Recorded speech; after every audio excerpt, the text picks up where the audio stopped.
લેખન કર્યું છે. આજે એ સદગુરુનું આ અતિશય પ્યારું, અતિશય વહાલું, એમને પોતાના જીવનનું જે પ્રાણ રેડી દીધું છે ને, એવું પુરાણ, એ પ્રજ્ઞા પુરાણ. તો તમે કહેશો કે વાંચી લઈએ તો ન થાય, આવું કથા શું કામ કરવાની, આટલી મહેનત શું કામ કરવાની?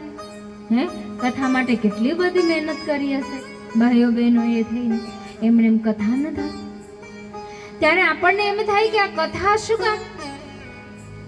ત્યારે એ વિચારની દિશાને જ સીધી લાઈનમાં લઈ જવા માટે, સીધી દોરવા માટે થઈ, એને પાટે ચડાવવા માટે થઈ આજે એક એકના ઘરે જવું સંભવ ન બને.